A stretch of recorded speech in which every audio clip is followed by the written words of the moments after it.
ফুটবলে আবারও বড় প্রশ্ন, জ্যাভিয়ার ক্যাব্রেরা থাকবেন নাকি বিদায় নেবেন। 4 বছর ধরে দায়িত্বে থাকার পর কোচের পারফরমেন্স নিয়ে চলছে তীব্র বিতর্ক। কেউ বলছেন সময় শেষ, আবার কেউ বলছেন এখনই পরিবর্তন মানেই ঝুঁকি।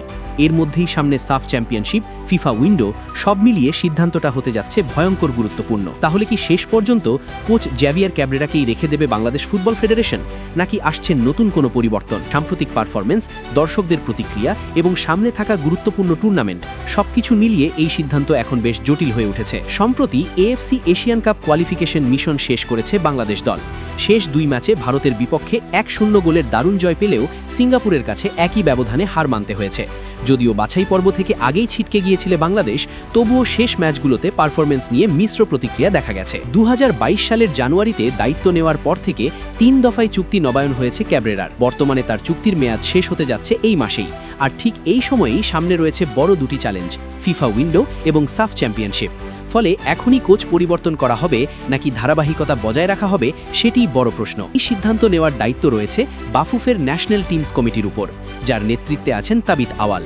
তবে আশ্চর্যের বিষয় হলো, কোচ ইস্যুতে এখনও স্পষ্ট কোনো অবস্থান প্রকাশ করেননি কমিটির সদস্যরা। এমনকি আসন্ন বৈঠকের আলোচ্য সূচিতেও সরাসরি কোচ পরিবর্তনের বিষয়টি নেই বলে জানা গেছে। অন্যদিকে নিজের পারফরমেন্স নিয়ে আত্মবিশ্বাসী কোচ ক্যাব্রেরা। তিনি মনে করেন দল ভালো খেলছে, শুধু ফলাফলটা আসছে না। এমনকি তিনি বাফুফকে বর্তমান প্রক্রিয়ার ওপর আস্থা রাখার পরামর্শও দিয়েছেন। পরিসংখ্যানের দিকে তাকালে চিত্রটা কিছুটা ভিন্ন।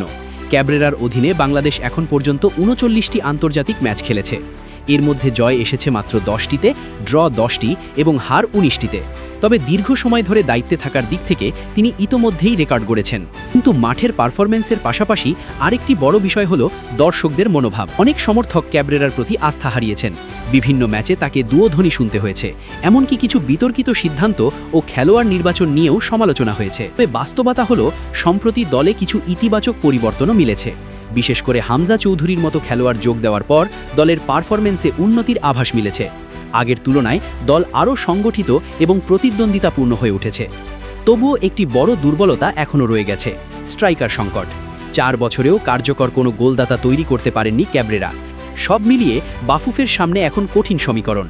একদিকে ধারাবাহিকতা বজায় রাখার যুক্তি, অন্যদিকে সমর্থকদের চাপ এবং পারফরমেন্সের প্রশ্ন। ভেতরের খবর বলছে সাফ চ্যাম্পিয়নশিপের আগে বড় পরিবর্তনে যেতে চাইছে না বাফুফ। তাই ক্যাব্রেরার সঙ্গে চুক্তি আরও কয়েক মাস বা 1 বছর বাড়ানোর সম্ভাবনাই বেশি। এখন দেখার বিষয়, বাফুফ কি ঝুঁকি না নিয়ে পুরনো পথেই হাঁটবে, নাকি নতুন কোচ এনে শুরু করবে নতুন অধ্যায়। সিদ্ধান্ত যাই হোক, সেটিই নির্ধারণ করে দিতে পারে বাংলাদেশের ফুটবলের ভবিষ্যৎ।